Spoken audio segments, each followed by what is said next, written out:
amach like ihe even tá sé dorachan is ach be ihe even in Jove. Thank you so much for so many of you coming out to this talk this evening, on like what is still a warm, nice evening, and we could be outside. So I am honored that you have come. So first, like I have been inspired by Burn Bio Trust for so long. This idea of a learning landscape, of place-based landscape, is going to transform the way Ireland lives in the future. Like this is going to be a thing that is all around the country. Burn Bio started it, and they've already spread it down to Cork, up to Donegal, and places along the west coast. This is going to take over. It's just natural that in an ever-changing world, when we lose sight of who we are and what we really represent and where we are rooted to, we are going to want to find links to our past, to our place, to a better understanding of where we are. And it just happens that the Burn Bio Trust and the whole Burn program was thinking about this well before the rest of us did. So today, my talk is on the keys to the kingdom, unlocking the landscape of Ireland. And as Grania kindly said, I had a book out, about 9 months ago, and overshot in the Gaelga, and the last sort of, in this very Irishy month, I have given so many talks about it. So I don't intend to focus too much on it today. But what I still would like to look at is basically the tools for all of us to unlock the landscape of Ireland. And we have been really well served. Both the landscape and the culture of Ireland has been explored in wonderful works of literature that present the wildlife, the history, the heritage, the plays, the theatre, from Prager to Frank Mitchell to obviously Tim Robinson.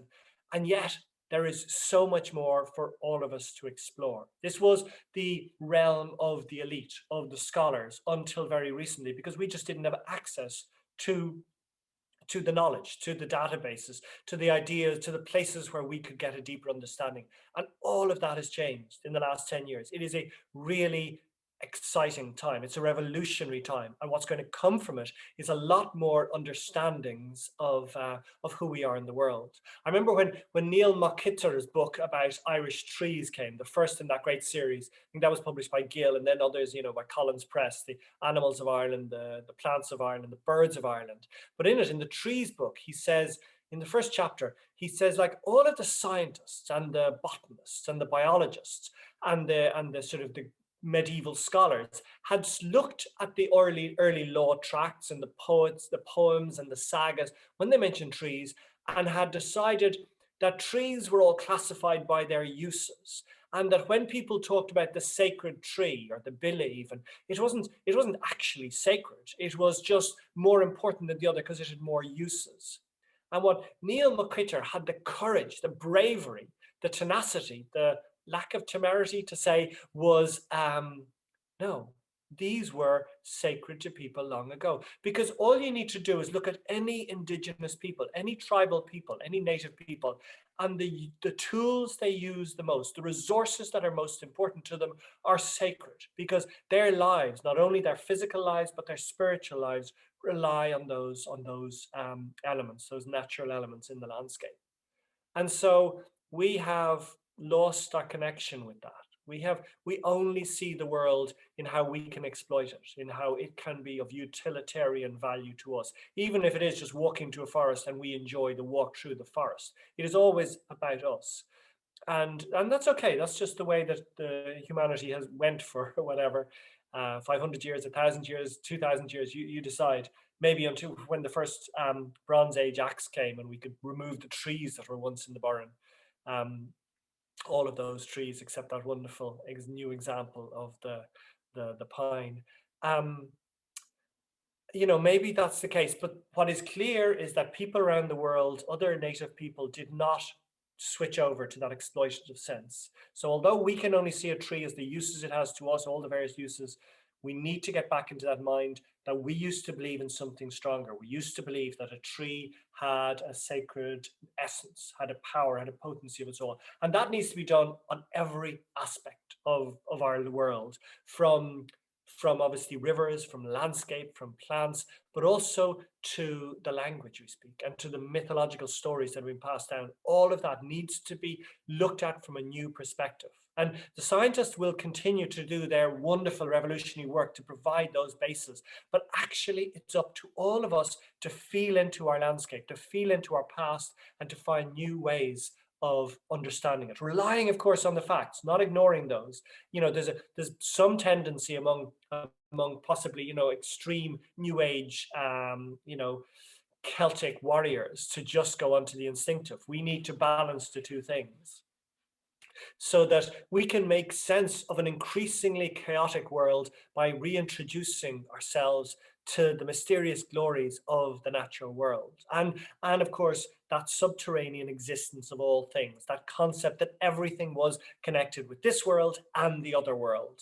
And that is going to take a leap of faith for us. And certainly we can't expect the scientists to go with us. You know, they dismiss the folklorists. They dismiss so much of this. So we need to be the ones doing the two things, basing everything we do on the great new sciences coming out, but feeling into it, as I said.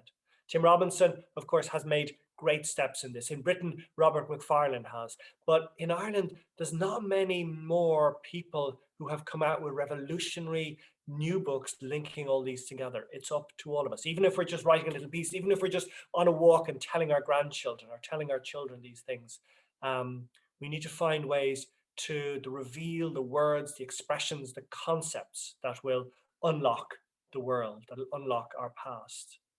And what I'm hoping is that tonight we can focus on some of the tools that will help us do this. Some of the tools that were not available 10 years ago and that are now easily available. And many of us feel this urge to explore just our own local environment, and particularly since COVID, it's been one of the remarkable facets that people have been forced within their own 5 kilometers, their own 2 kilometers at one stage. And so we are looking at the place with different eyes now that we can't jump onto a Ryanair flight somewhere hot. And it has made us curious. So with that curiosity, we need to know how to satiate that curiosity, how to find these new insights. And so the ultimate aim is that, like, for 8,000 years since our forefathers first arrived here, as the ice sheet was retreating, the Irish, or our ancestors, our forebears, even their non-DNA forebears who went before us, have been foraging, have been farming, have been fighting and feasting on this rocky green island. They've all left their mark, nowhere more clear than on the Burren, as Burren Bio and as the previous seminars of the Living Landscape seminars have shown. Nowhere more clear are these shown than in the Burren, you know, among ancient field markings, among the forests, among castles, among burial tombs, among songs, among stories, among textiles and traditions. It is all there if we choose to unpack it. So not only can we go back those, you know, to whatever, 8, 9 or 10,000 years to when we first arrived, but really we're back to the 60 million years that geology, the science of geology shows us, and the 600,000 songs, traditional songs that we would have heard a little about from Aileen Lambert earlier today, or even the folklore that we're going to hear about on Saturday from William McInerney, the wonderful William McInerney of the Wild Strands, up in Malin Head, his wonderful cafe, where he is unrooting and feeling into the old culinary traditions of our time. You know, all of this remains to be unearthed, and particularly in an area of instability and upheaval, it is time to focus on all of these things so that we have a greater connection with who we are, with what we really are. So the first place that I want to start looking at with regard to these sources of information, I'm just going to share my screen and go into duchas.ie. So duchas.ie won't be up in front of you now, but it will in a second. Yeah, no, that still won't be duchas.ie. Duchas.ie is basically the heritage website. Most of these websites are run by the government, and it is our taxpayers' money have created them, and they are wonderful resources. They're something we can be incredibly proud of. So the entirety of the Folklore Commission's archives are now being put up online, gradually digitized online, and they're all available, as many have been online, on duchas.ie. But for us, for the sort of non-professional person who wants to know about the folklore of our particular location, of our particular place, then the finest source is the school's collection, is Bailliúchán na Scoil, which, you know, most of you know. So Eamon de Valera in the 1930s was urged by his wife, who was a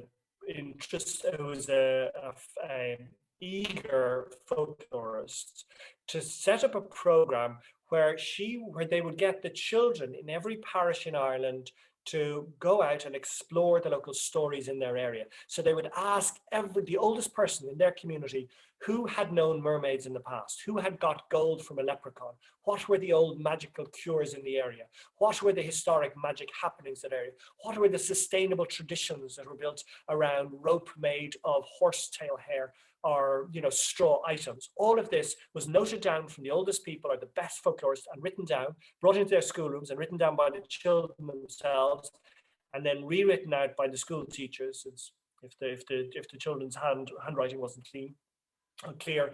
And all of this is now, I mean, since 1938-39, it's all been available in libraries, in the folklore archive first, and then, you know, copies were given out to the county libraries. It still required a lot of effort to go and track it down. And yet in the last, you know, 5-6 years, duchas.ie, the Folklore Commission, put together with Fiúntar, with DCU, Fiúntar in DCU, put together this program to allow us all transcribe the handwritten notebooks. And now maybe 80% of it is transcribed. I can't remember the latest number, but a majority of it, a lot of it is, and every day more and more is getting transcribed as more and more of us people in Ireland, but also the wider sort of the modern other world of Irish people, the Irish people of Irish descent in America, in Australia and Britain have been doing this. And so there's just, if you're curious about the folklore in your particular area, where were the magical fields? Where had otherworldly things happen? Where were particular curing places where people went for cures? Where were the medicinal herbs in your area? Just check out Bailliúchán na Scoil, or the school's collection in duchas.ie. Do you see there, duchas.ie, the main manuscripts collection, the school's collection, the photographic collection. So we're ignoring the manuscript collection, but I urge you to go and to look at that at some point. The school's collection is the one we're in. You can break it down into places in which you will get a list of all of the different places that work is going on or interactive map. So you're not going to see the interactive map there, but you will most days. And the other thing, oh, look at it, yeah. And then the other thing is you can look on the themes. Now, so there are hundreds of stories on all of that map, and you can also list it by place name. But otherwise, you can look on the topics. If you happen to be interested in a particular topic, you go and look at it. So there are thousands of topics. Basically, there are 2,700 entries on agriculture, butter insurance 3,320, potatoes 2,753, coopering, dyeing, soap making, nail making, lime burning, tanning, thatching, backache, bleeding, boils. There are hundreds of classifications here. Whatever you are interested in, you will find it here. Ribbon boys, white boys, robbers, names, landlords. This is authentic folklore collected in the 1930s by these people these were people who would have been born in, you know, the mid-19th century, possibly. Very definitely, in fact, who would have vague memories of the famine, or at least whose parents knew the famine. It is all here. It is such a rich resource. You will get lost in it. You can find an amazing amount of information about your locality through there. Moving on, and I promise I will show my face at some point again, but I want to show you this next one, which is yes, lookathem.ie, which is the place names database of Ireland. And again, the Place Names Commission, a government. What am I going to do here? Right. And I should just check. Grania, people are able to see the screen. That is working out okay, isn't it? You can come back to me, let me know. Yeah, so the next thing is lookathem.ie, the place names database of Ireland. We've actually lost your screen just this minute, just as you asked me that. However, yeah, that's okay. Yeah. Yeah, perfect. The sound is sometimes getting a tiny bit warped when you're looking for something on the screen, or if you're Okay. performing search, etc. Great. Let's not look for anything. So thank you. Yeah. So the next thing I want to show you is this lugadam.ie, and it's basically the it's the place names. So the Ireland has this place names commission under the government, and if you want to know anything about your local area, you can just ask this place name, this expert committee. Their names are on this website, but there's also sort of a web browser. Both the Republic of Ireland and Northern Ireland has its own place names commission that you can find out information about your place name from that. So every day they're putting more local place name information on this website. So today was Lugadam on Lay. So every day they highlight a different name.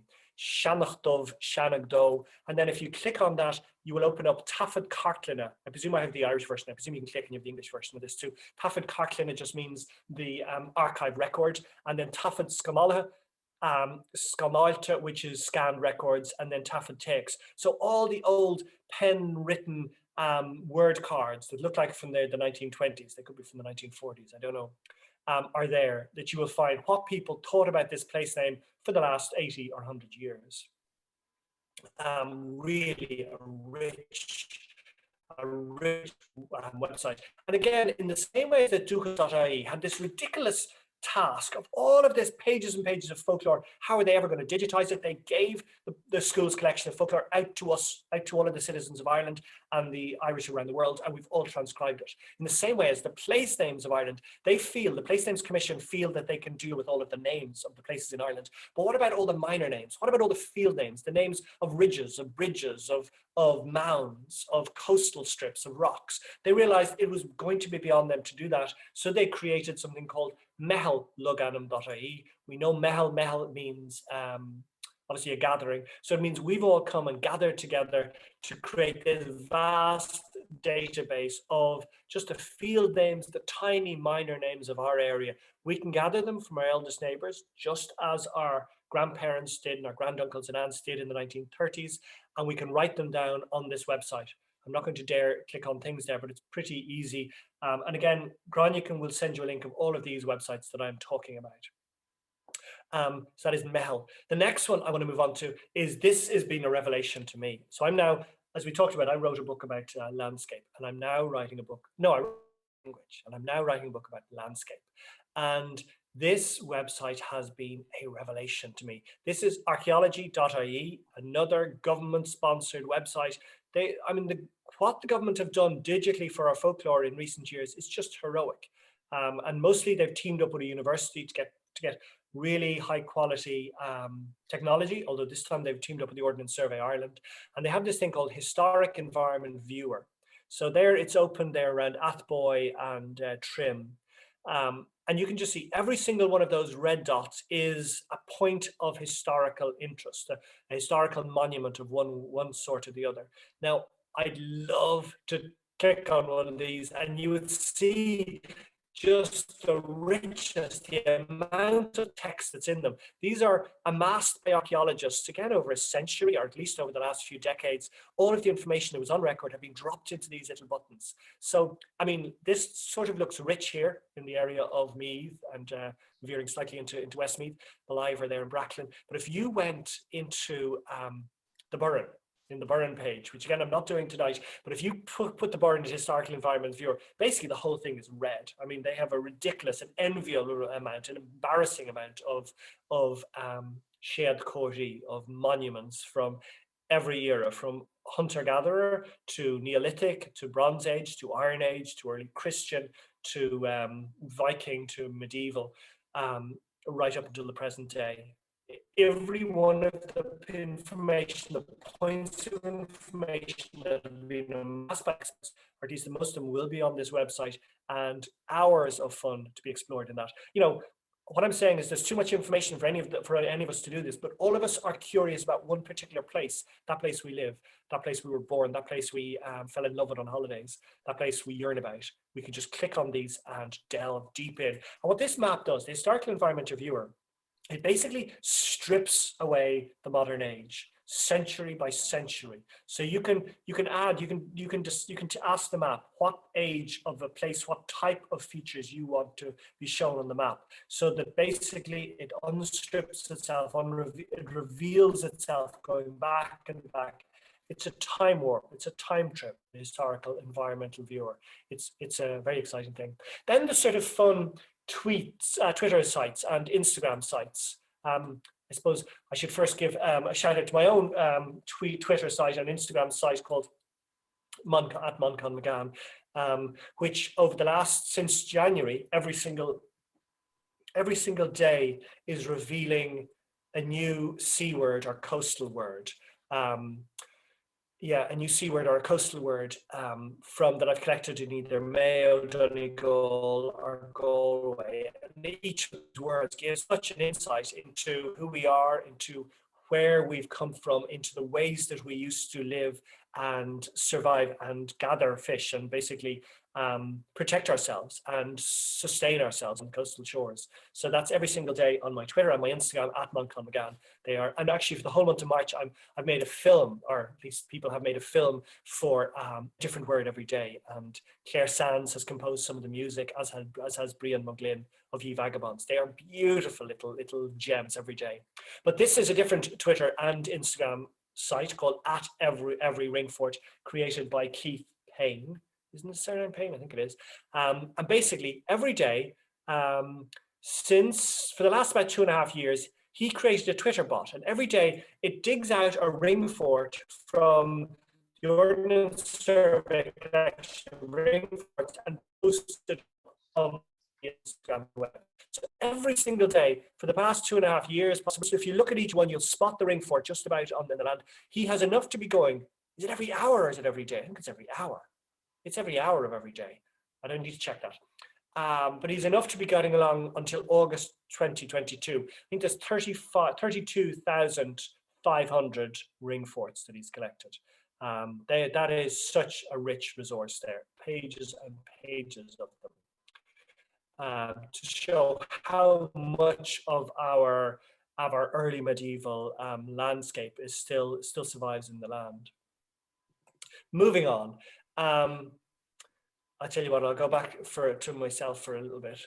Moving on, we still need to look at the texts, because so all of that is sort of factual based information that has been provided by scientists and funded by the government, either indirectly through universities or directly, and is available for us to revel in. But then we need to somehow address the vast realm of lore that's in sagas and myths and folklore. And again, it's up to us to unpack it, because it hasn't been unpacked properly until now. So as we know, at the end of the 19th century and the early 20th century, and then into the mid 20th century, they were very good efforts had made to translate the early manuscripts. And these early manuscripts they're the oral lore, the oral folklore that dates back, whatever, 2,000 years, 3,000 years, maybe even longer than that, in some way, that was then written down when Christianity came, 8th century, 9th century, 11th century, 12th century, more and more the manuscripts. In fact, some of the earlier stories could even have been written down when the Christians first came in the 5th century. But most of the records that we have remaining, the manuscripts, are like from the 8th, 9th, 10th, 11th, 12th century. And obviously up until the 15th and 16th. So all of these have folkloric stories in them that today don't make very much sense to us. And so they were dismissed. They were looked at in a sort of dismissive way, that they were just laughable, eccentric Baroque accounts. And yet it seems that there might be a lot of more information in these old sagas that needs to be dug out. And again, we can wait for the folkloric experts to do it and the scientists, but we can't be sure that they'll look at it in the proper way. This is all of our birthrights, all of our heritage, and it's up to all of us to look into it and see what we can find. Again, based on the latest knowledge is coming out, but not being limited by them. So for example, something that only again in the last maybe 10 years or 15 years has been talked about is that these were all written down by men by monks mainly, or Christian people in the monastic schools, in the scriptorium of the monasteries. So they have a strongly, potently male bias. And then they were translated, again, mostly in the late 19th century and early 20th century, by men of a particular, almost Victorian and traditional outlook. And one of my cousins, T.F. O'Rahilly, was one of the foremost translators, and an open-minded man, but still a man of his time, a limited male of his thinking. And his sister, Cecil O'Rahilly, who I knew, who translated the Town Book Coilne, and who I used to spend every Christmas with. Again, an amazing brain, but she was missing things just because of her.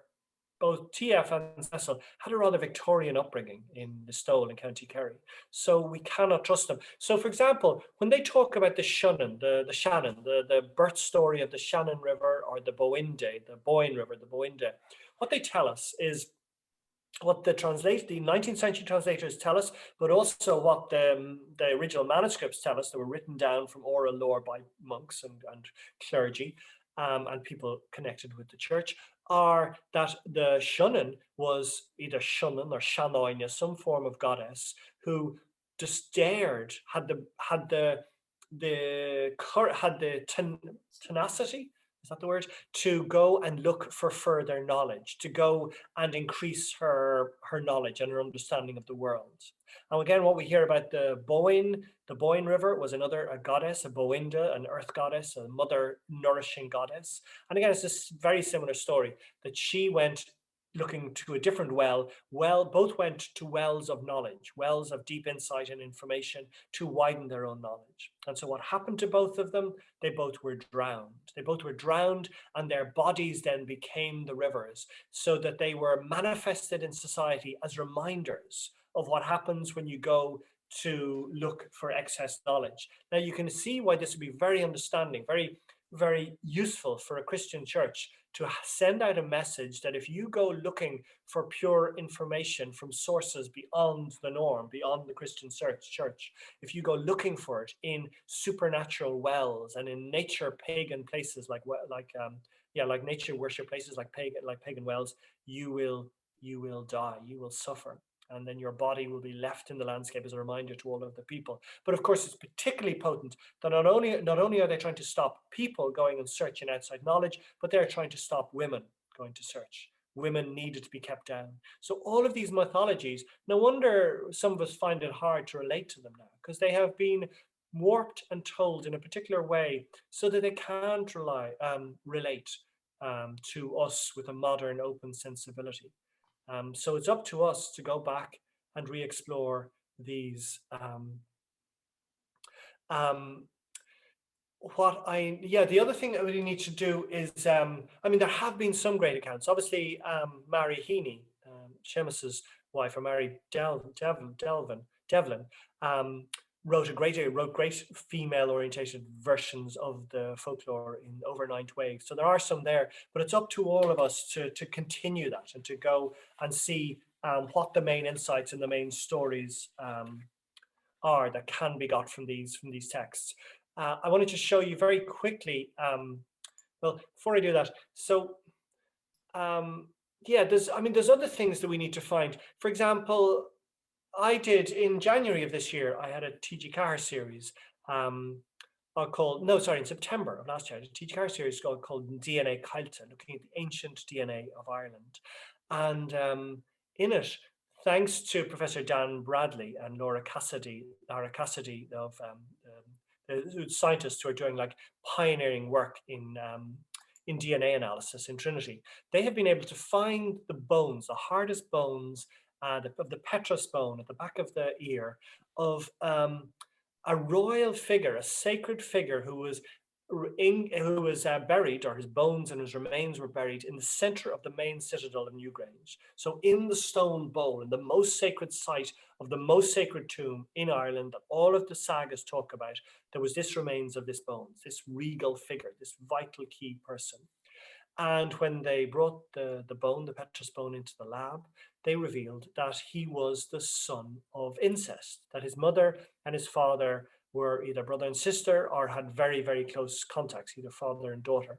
And so in some ways, maybe that shouldn't be too great a surprise from us, um, because um, because it shouldn't be too great a surprise to us because we know from Egyptian cultures, from Pharaohic culture in Egypt, that incest was a key element of so many ancient cultures. Now, although the pharaohs came, whatever, 1,000 years after Newgrange, they still, these ideas of keeping the royal family, the divine connection with the gods in that royal family by keeping the line intact and not mating with outsiders, um, was a key thing. But if we look at these sagas, these ridiculously outlandish sagas of Bricku's feast or of Finn McCool doing crazy things, or of Angus sort of Lug in Brún na Boine in the whole Newgrange citadel, the stories are absolutely outlandish. And yet often they talk about a king and a queen. And then they will mention that the king, that the queen is actually the king's daughter. And then they will say that no, the king sleeps with the queen's daughter, but then she becomes the queen. And then all of these connections where it's not quite clear what the relations between people are. And again, we could have all have just thought that this might have been some sort of sexual titillation brought in the early medieval age, or just garbled stories by oral Shanacha, storytellers keep getting the story wrong. In the same ways, we know that like the medieval in some of the medieval manuscripts, that the stories that were written down, Irish versions of the Greek legends of the likes of Odysseus and Homer and things, that lots more beheadings were added to the Irish stories because the Irish loved a good beheading. So we were entitled to dismiss, are we inclined to dismiss stories about incest in these stories, these farcical stories of mothers begetting their own husbands and things like this, as ridiculous? And yet the DNA, only from the last few years, shows that actually incest was a key element. And so that strand that's running through all the stories, it could be a coincidence, or it could be a way of remembering something from 5,000 years ago, potentially. So it's up to us to go back and look at these manuscripts. Again, that would have been an impossibility until very recently, because it would have meant, going to every library or every university in the country. Now you can go on the UCC website, Celt website, which I have here, Irish texts under the UCC CELT.ie website, and every single, so many old manuscripts are there in English translation and in the original Irish translation in typed format, not in the manuscripts.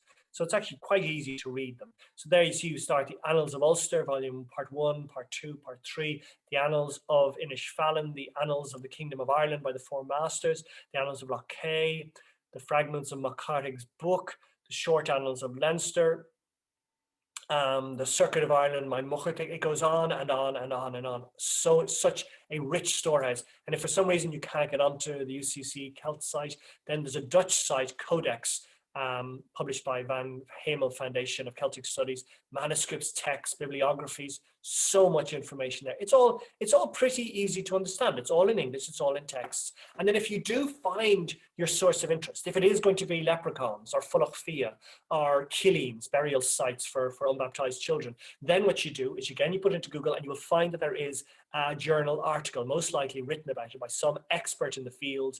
And most of them will be on JSTOR, on this, what is it? It's a database of academic journals. And the main ones that you're going to be interested in are things like Eru and Bealidus, which have basically 100 years or 80 years of folkloric insights and academic looks at our heritage, our culture, our history. It's entirely free for people to subscribe. Academics need to pay for it, and universities need to pay for it. But for the public, we can download, I think, is it 10 or is it 100? Maybe 10 stories per month, which we're never going to need more than that. So it's entirely free to access all of these very hard journal informations. And beyond that, one goes into, oh golly, I give you, there's so many modern websites who've done all of this research for us already, who have decided what their interests were and have put it up on websites and have given all the references. And you will find so many links back to particular stories that highlight these insights. So basically, never in the history of mankind has so much information, so many insights been at her hand. And why is that relevant? Well, I sort of outlined that at the beginning. We need to find a new connection to who we are. We've been on this island for, I mean, us, the people with our DNA, have been here since the last since the Bronze Age, you know, since the us as Bronze Age farmers came from the sort of area around Russia, the area around Middle East, different migrations of us moved across around to Spain, up into Ireland, then straight across Europe to Ireland as well. Just again, like the most ancient manuscripts tell us, just like Laur Gawaila, the ancient book of attacks, say about we are the people of Meal who came from Spain. We came through Spain, but we came first out of the Middle East, out from North Africa too, and came up to us, came up here. These are brand new, exciting concepts, and all of us can go deeper into them so that we can feel a rootedness, so that we can know who we actually are and where we actually come from, which is going to make all of the difference. It's exactly, as I say, what Burren Trust has been doing from the very beginning, has been trying to make us understand the landscape, the environment, the botany, the biology, particularly the coastal information that is all here. And it is now ever nearer to have. So I suppose in terms of one hang up or one hurdle people might think of is the Irish language, that a lot of it is in Irish. And again, that would have been an impossibility. But now all of the dictionaries, the Irish dictionaries, are online. The old ones from the 18th century, the 19th century, the 20th century, they're all online. And most of them have been put in a way to make it extremely easy to access them. So I'm going to show you first, just quickly go through some great, as I said, websites that will digest all this information for us. Anthony Murphy's Mythical Ireland has so much information, has a lot of the myths and legends written out on a nice clean font on his website, so you don't need to go into the base manuscripts in UCC and in the Dutch Trust if you don't need to. A great fun one. If you find a particular, just a rock or a well or any type of minor monument in your area that you're interested about, go on to this website, which is called The Modern Antiquarian. So it's basically Julian Cope, the ex-lead singer of the Teardrop Explodes, who probably took a few too many acid and sort of drugs in his time, but then became fascinated by first the historic sites of Britain, and then, or of England first, then Scotland, then Wales, and expanded to Ireland. And so he just, a bit like the people power that Loganim.ie has done with its Mehel and that Duchas.ie have done with its Bailach on the Skull, with the Skulls collection, he did the same, but he started way earlier. He just got people who are interested in antiquarian items and history to go and visit their local sweat lodge or their local standing stone or their local wedge tomb or their henge or their rock, and write a report of it. And again, I daren't click on any of these, but you will get detailed, quirky, idiosyncratic observations by eager enthusiasts and amateurs on all the most minor sites on that website, on the what is it called, the Antiquarian, the Modern Antiquarian. The next is Visions of the Past. That's just another, there's many of these websites, but you'll put them in, they all have high Google searches. So all of them are trying to interpret, Nout.ie is another great one. They're all trying to interpret the world around us. But in terms of PlaceNet, in terms of the Irish language, again, Dineen's dictionary is always available online. And it is just, you can download it, so you can have it on your computer. That's Dineen's Irish English Dictionary, from the original one from 1904 on the down. The 1927 one is a lot more detailed. It's online, but you can't download it. It's a bit harder to look up, but it's still there. But EDIL.ie, the Electronic Dictionary of the Irish Language, is this vast database of all words in Old Irish, Middle Irish, and sort of early modern Irish, I suppose some of them are. For just a bit of fun, they have a word of the week. Tall is a word for an adze, a tool like an axe, and send is the early Irish word for head. Together, Tall, Hend, Axe Head. These were used as a name for St. Patrick, the axe head. Then meal meant a creature in Old Irish, or meal moor, literally a great creature, which was a whale. And then according to the Annals of Ulster in the year 752, a meal moor washed ashore near the Mourne Mountains. Allegedly, it had 3 gold teeth, each weighed 50 ounces, and one of them was put on the altar at Bangor Monastery. Again, you risk losing yourself forever in the dictionary of the Irish language, the edil.ie. It is just a treasure trove of fun. It can get very, very dense. You can get lost badly, but if you just look in head words and look for simple words, you won't get too lost. So suggested searches, they're day, wolf, holy, leads, leg, black. Each one of those, again, I'm not clicking on them, but would bring you to rich sources. So that's the concise EDL, Electronic Dictionary of the Irish Language. If you go into the full one, it is just a mind meld, a mind wreck of information and things. What else do we want to say? There's a wonderful Folklore Dríochta out. Well, I'll just show you quickly the Folklore Dríochta. Folklore Dríochta, Druid Irish Dictionary, compiled by Sean O'Toole. It's messy, but every single word to do with magic and the other world, you will find this vast storehouse of words. Again, something to have a lot of fun in. You'll also online, you'll find dictionaries from Bishop John O'Brien's Folklore Gaeilge Sax Béarla from 1768.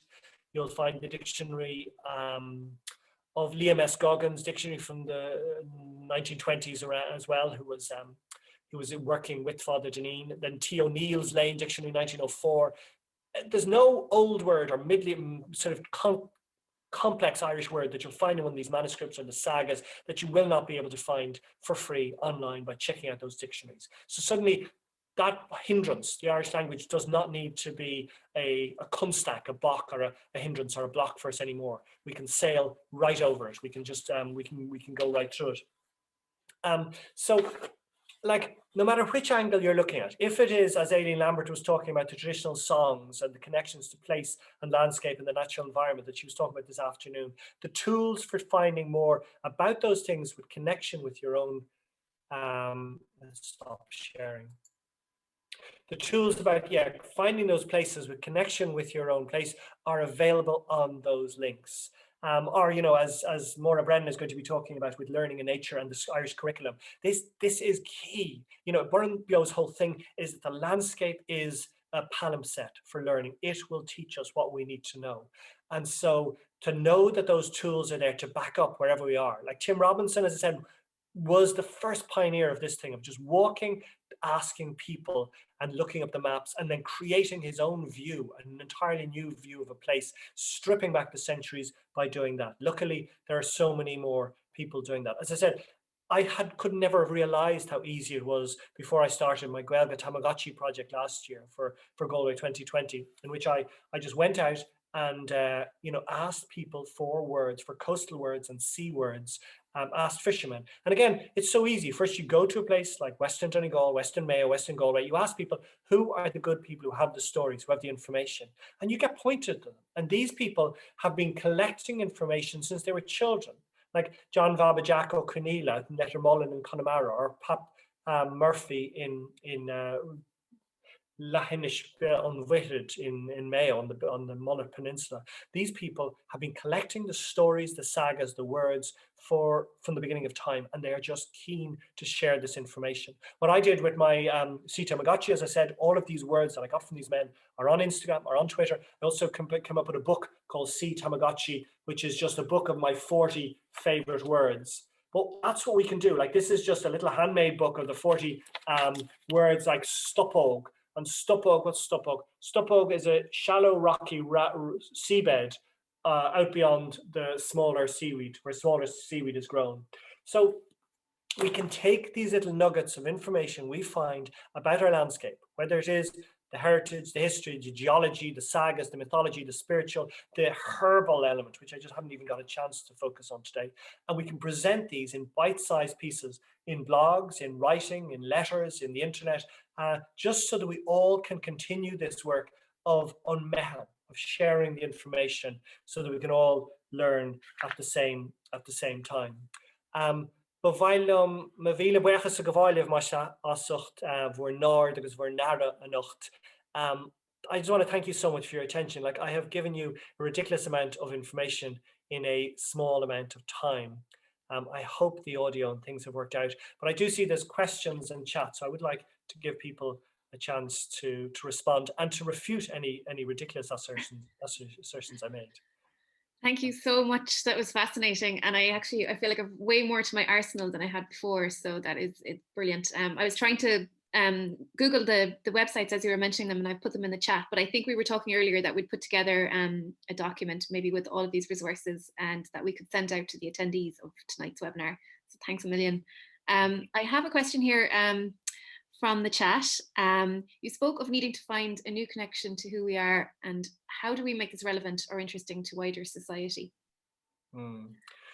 So in some way, I think, now I may be rosy-eyed and blind, but my view, it seems something is rising within society. And we know why it might be rising, because all of us feel alienated. Like, stress levels are off the charts. You know, you go to any doctor, any medical survey, and they will say that the manifestations of stress in our body are off the charts. Not through COVID, but just over the last few years. Everyone has lost connection with what matters, with who we were. It's just part of a digital age. And so what everyone is yearning for, they sense this gap inside themselves. And for a while, we filled it up with shopping or with travel or with alcohol. But many of us are coming to terms with this isn't sustainable. And COVID did play a part in this for a lot of us. We realized, okay, if we do slow down, we tune into other ways of seeing the world. And the minute we do that, we have this hunger. So all I'm going on is the amount of people during COVID who suddenly wanted to go out into their gardens and grow flowers and grow vegetables, and how all of the seed shops, which I've been using for the last 20 years here in my land in Westmeath, Future Forests in County Cork, or in Clare, Seed Savers, or Fruit Hill Farm in Cork, or so many others, or Fruit and Nut, the wonderful Fruit and Nut, which is now gone in Mayo. They've all, Future Forest now opens for half an hour per week. They used to be open day and night. You could just put in your order half an hour per week because the orders are so big. Likewise, brown envelope seeds are Seed Savers are all having to limit their times. They open up for a certain amount of time. There's an onslaught and then they close down again. People want to grow. In the same way as my book is about the Irish language. It was published by Gill, and Gill know their market. So they published 5,000 copies of that book and thought it was going to last a year and a half. But within 3 days, the book was sold out and no one had read the book. So they didn't know the book was good. But there is this hunger, this curiosity. Like the Burren Bio Trust has been going for, over a decade. And it was a tiny minority. You knew everyone who'd arrive at one of these events. We knew all over Ireland, the few people who read Michael Viney or were interested in these things. This is expanding. The amount of schools who are keen to engage with the Burren Bio Trust programs, the amount of schools all over the world who want green programs. Like tomorrow or the day after, Éan Launa is going to talk. The amount of eagerness people have to hear her speak. So it seems that this is rising. We cannot force it, is the truth. If you're asking, how can we? It's just we can encourage it. We can present it in a non-negative way, and particularly, I suppose, that's key about the Irish language. First, to do the stories about history and botany and nature, we're taught in a sort of patronizing way to the public until the like of until Éan Launa came along with presenter, whatever his name is, Derek Mooney, and presented this information to us in an easy, accessible way. And RT needs to be praised for that.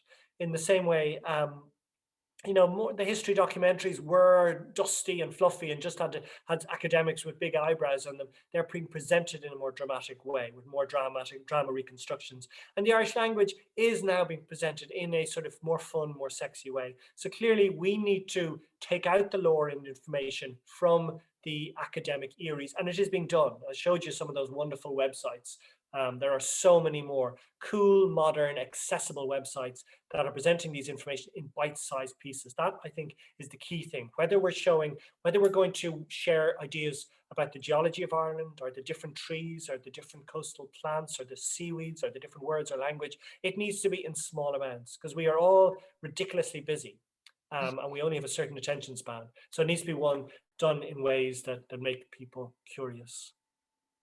That's a great answer. Yeah. Thanks, Mankan. I just had a question of my own question. I was listening to you and you mentioned that the importance of folklore and myth in forging a connection with who we were as a people. And you also said that the scientists may not like this. I was just curious, where do you see a conflict between the two things, and what role can science play in this whole connecting to a place? Mm-hmm. I mean, science is key. Without science, we are really just feeling around in the wind. And any study of the latest studies, of brain movement and psychology show that we can't really trust our intuition always. We should tune into our root feelings, but at the same time, we need to base it in something. It's a balance to go to a place and feel something that happened there, but then to really root it in the science. So I think all this happening is that it's just a slight changeover happening. Science had this feel. Archaeologists and historians had this feel to themselves, and no one else was interested. No one else gave a damn in truth. And they published a few books that would sell a little bit at Christmas. But now that more people are interested and daring to have their opinions, that's an unsettling position for some archaeologists and historians. Some are only too willing to reach out and engage with that. So it'll just be a matter of time before, and clearly within academic disciplines themselves, they need to keep their rigor, and they need to keep the absolute specifics and details of their genre, and not allowed to be too freely by allowing in non-orthodox ideas. But outside of those realms, they need to allow us the freedom to reimagine and just to put together potentials and probabilities and possibilities.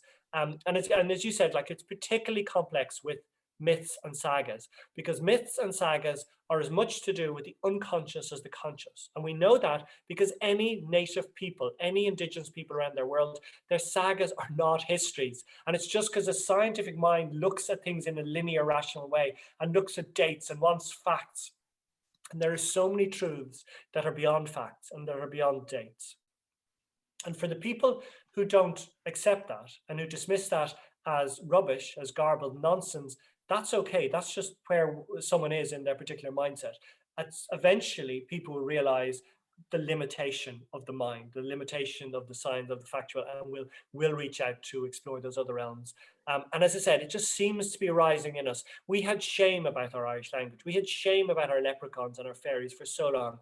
We connected them with with being backward, with starving, with destitution, with devastation, and for good reason. The parents of those people who are alive in the school's collection, who had endured the famine, they had to tell their children, you need to forget the Irish language, you need to forget all those superstitions, those beliefs in the other world, because your only chance is getting to London, is getting to Australia, is getting to America and learning the new language of English. Otherwise you will starve as your previous generation did. So there's a lot of trauma that goes with that, too. So it's a vast issue, but we're in a really great position to begin the exploration, particularly with the likes of Burrenbio and so many other organizations that are almost going in the footsteps of Burrenbio to unlock this world and to make us all feel more rooted and more connected with where we are. And can I just say, there's also this vast sustainability issue to all of this. So not only is it interesting folklore from, sort of nice pastime to look at the old naive stories, but actually the information presented in these is the information about a people who lived in absolute harmony in a sustainable way for 4,000 years on the land. And that is something that we vitally need. We have realized that we now are not living in a sustainable way. And actually the way we're living now will kill us. So it just happens that the answers, the ways to living sustainably we've all remembered them all, because we kept this roots, because the oral tradition was so important, and because the Christians then wrote down, some of the oral versions, but we also kept the oral tradition alive in our own mouths and words from generation, obeil gabail, from mouth to mouth. We know information about how to live sustainably. And even just, with my Sea Tamagotchi project last year for Galway 2020, so many of the words that I collected were words about surviving, about thriving in a remote, wild coastal place. Easily. So, Scian Corley was a word that John Vaba Jack told me, and it's a three-bladed knife on a 16-foot pole that was used in conjunction with a pike for gathering kelp. Now, John Vaba said that he hadn't used that word, he hadn't heard that word, or said that word out of his mouth for 40 or 50 years. And it hadn't been used, there hadn't been a Scian Corley used in the area for 80 years. But so the information is there, but just about there. In the same way as strapabalachi. Strapabalachi was a strap of rockfish, was a ring of rockfish that were caught on a line and then looped up on a stick or a ring or a strap and brought home in that way.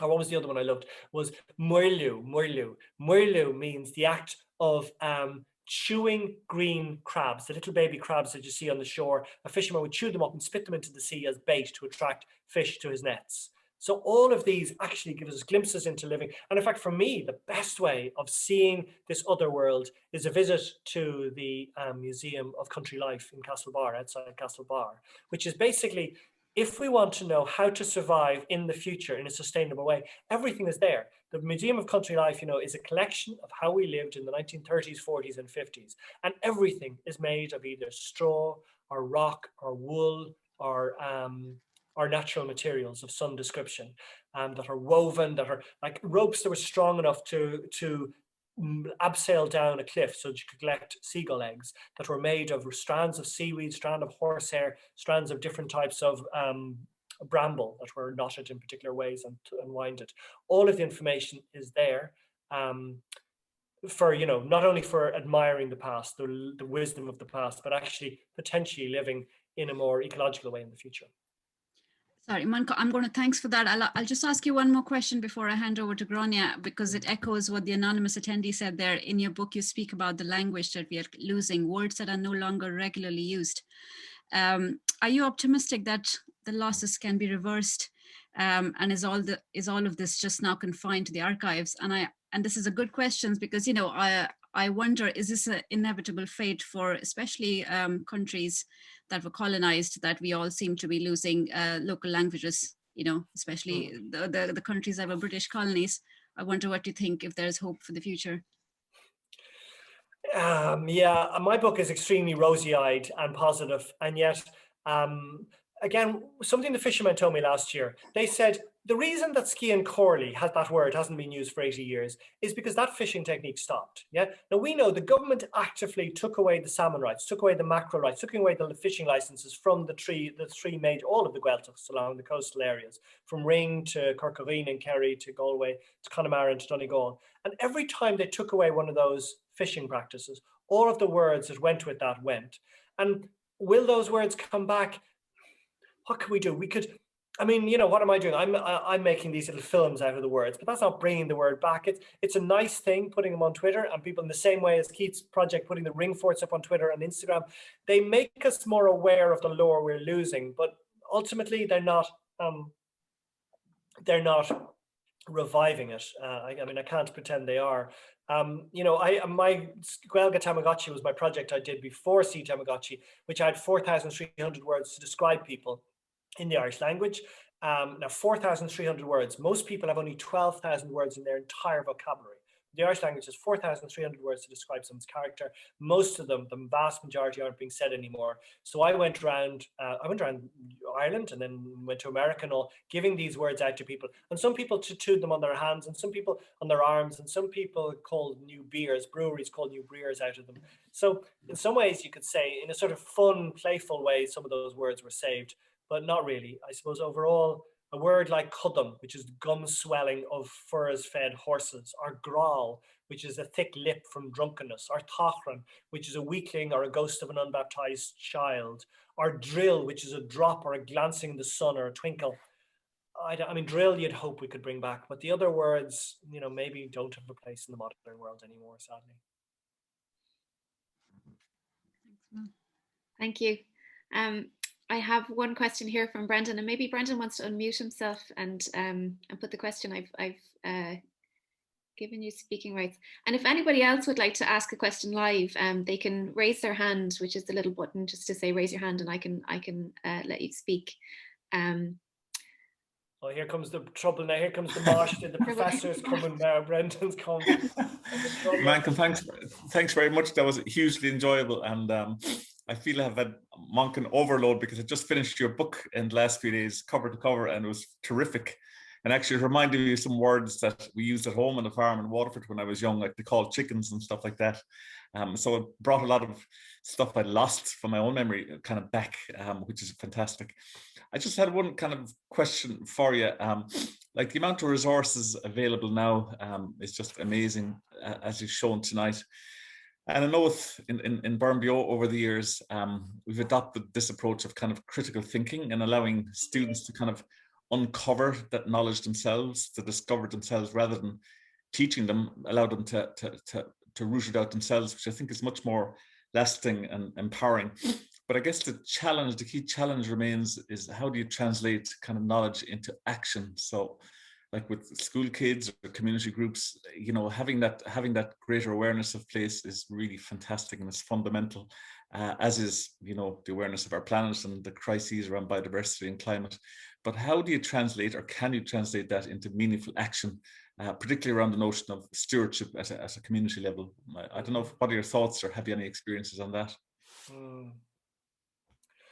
Again, like Brendan, you are the visionary in all this. You're the one who's shown us how to do it. Basically, you know, the strongest thing that's happened in Ireland in uncovering our landscape and us understanding the world, I suppose after Tim Robinson's Connemara books, one of the key things was your winterage. We were reviving the winterage process. And it has excited people, not only so many people in Ireland, but all over the world, because it's taken an ancient tradition out of the book and made it manifest. So what I am really interested in doing, and again, it's what Burnbio has done from the very start, you have coaxed, you have dragged people out onto the land and shown them and made them feel it, made them see it. So, but the thing I'm interested in is, do you remember Jackass TV? Jackass TV, whatever his name is, used to just try stunts at home. Someone would ask him those ridiculous stunts and he would try it.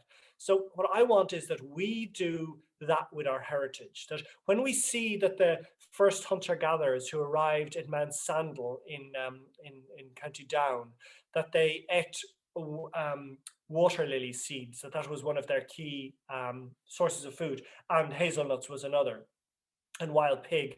We need to be trying these. But again, who am I saying this to the Burren? There is an Inanna ice cream, which was making an ice cream out of hazelnuts, sending its children up to the Burren to collect the hazels. There is the Burren who really have already some farms doing rare breed pork in the traditional way. But that we go and find the water lily and taste it and eat it, and realize we don't need to be afraid of it. That again, there is the great foraging ventures in the Burren, which are bringing people down onto the rocks of the shore, of the Flaggy Shore and elsewhere, to cook fish that they've caught themselves in a fullach fia, recreating a fullach fia. There is, in the same way as Melissa Harry Yukon in Lochavala, basically by his own love recreating and preserving what one could call an early Gaelic farm, or at least a farm that has the feel of the early Gaelic shape, and opening it to all of us, that we can actually walk around, we can go down to the local holy well, we can get our own staff, traditional hazel staff, and do the walk that feels like you are walking on the ground 2,000 years ago. You know, that is something that a government OPW centre will never be able to do, just because they have different things they need to take care of. But what I find one of the most impactful words in my own book is, in 32 words for field, is dianach. Dianach means the lonesomeness of a cow bereft of her calf. The lonesomeness of a cow bereft of her calf, that bellowing, that wailing that a cow does when her calf is being forcibly taken from her so that we humans can continue exploiting the cow to take the milk.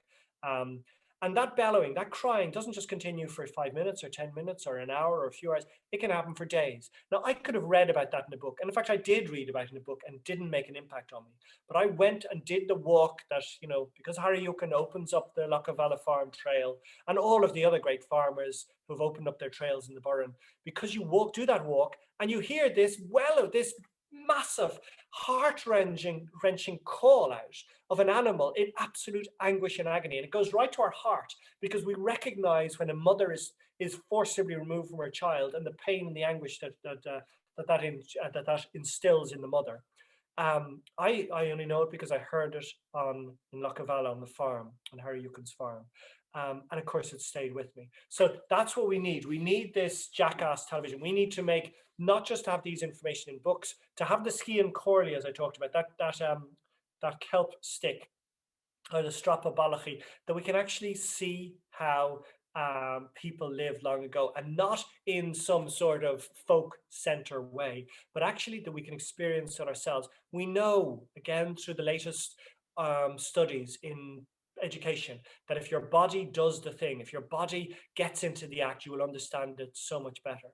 So again, I don't know, I feel so stupid talking about this to Burren Bio Trust. You are the pioneers of this. You are the ones who have nailed it in the Burren and are now spreading it out around the world. And as I said, if we do have saints in the future, then Brendan Dunford might easily be one. Oh, you're you're so nice.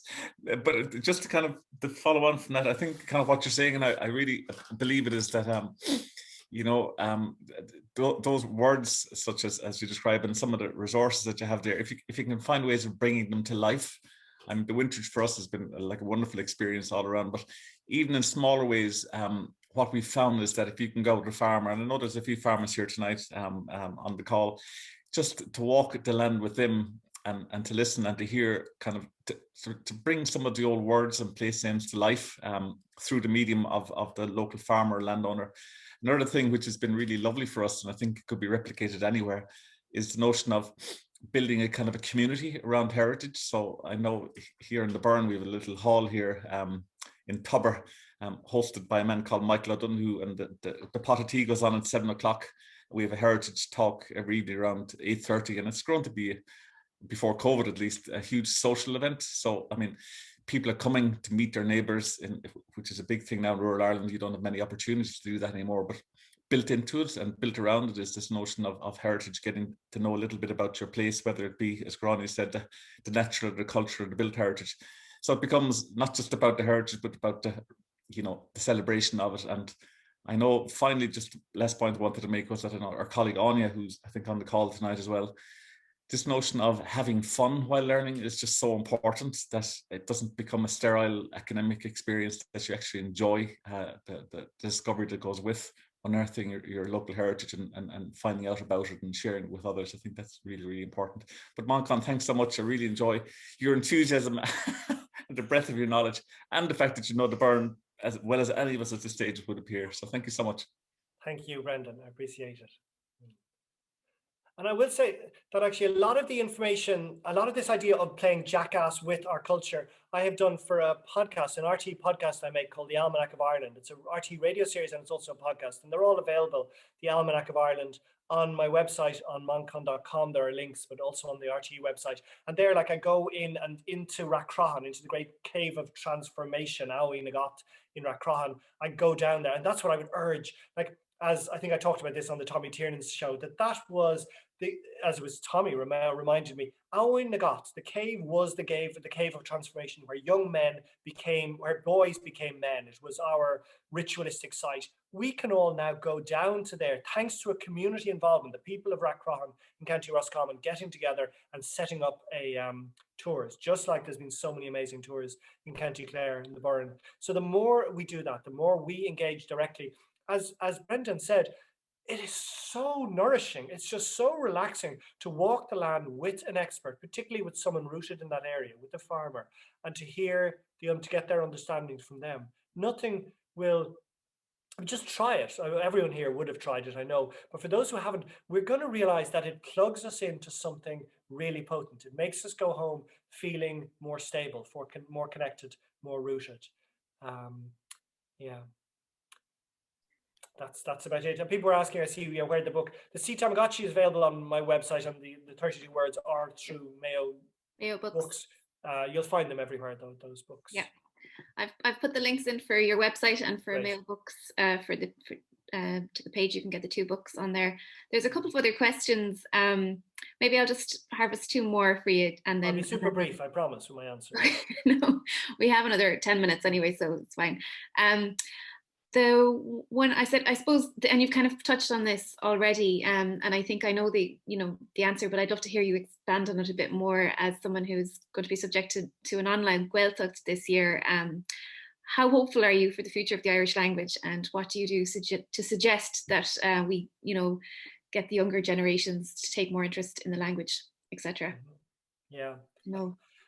So my answer to that is this big question, isn't it? But I'll try to make it. My answer to that, it has to be part of something bigger. So we know that all of the efforts to protect the Irish language have not helped. In fact, the Irish language has just kept on declining, despite all of the huge amount of money that's been spent. My only hope is that I really do feel, and you could dismiss me for being rosy-eyed, but I do feel that there is a new awareness rising up, not only in Ireland, but around the world, where we were on an experiment for 150 years, or however long you want to class it, of globalization, of industrialization, of modernization, of capitalism. A significant minority are realizing it doesn't feed them anymore. They want a different solution. So we know everything is going to have to change now because of climate change, everything, for those who want to change and those who don't. So it's an era of utter transformation. It looks like to me that minorities will, for the first time, have a voice. Like great Michael Cronin, the professor of French in Trinity, he has this great quote about language, where he says, and I can't remember, but he says, the future is going to be about languages that are very specific, languages that really unpack the local area and landscape and give us factual, nitty-gritty ways of being in the world, rather than these big global languages. So of course, English and the big languages will survive, but we want deeper connection with our own locality, with our own people. And there's going to be this turn back towards, I think, towards more local-based things. And that might include the Irish language. I can't be sure it will. And certainly the richness of the Irish language, so we're in the Gaeltacht, I can't see a way of all of those words that were connected with an old way of being surviving. But, where there's globalization and capitalism was never going to sit well with the Irish language. They were absolutely at odds. And it was going to become more and more of a minority thing. But that era of mass product, of mass consumerism, of bland generalities seems to be on the way out, in which case we have a new playing field and anything could arise. Hopefully it'll be minority, cultural, regional, rural, landscape, ritualistic, spiritual based things. It's a great answer, yeah, and I do agree, and I am hopeful also, along with you, and it's all to play for, I suppose.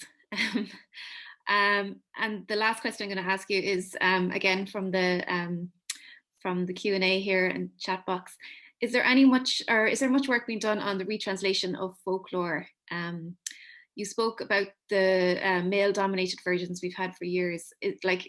Is there much research, or are there many researchers that you know of who are actively trying to kind of seek the truth, maybe? There are, yeah. I mean, the current generation, the current leaders of the UCD, of the Folklore Commission, the National Folklore Archive in UCD, are just pioneering people, and they're incredibly accessible. Like they're giving lectures all over the country the whole time, are now online. But if you want particular information, they believe this is all of our heritage, and they will share it in as easy a way as possible. They will make it as accessible. So I found some great websites looking at female focused talk about our past.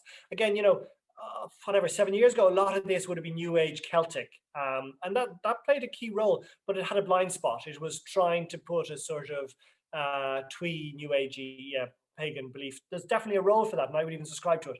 But we don't want to go too far down the way of sort of imagining Celtic warriors and becoming one in the modern age. So yes, I can't point to any particular ones, but you'll find them if you go looking. That they're definitely. I can't think of a great book, but that's probably my own ignorance. There should be a published book of myths that are telling them in these new ways, but I'm not an expert enough to know. Okay, thanks very much. Yeah.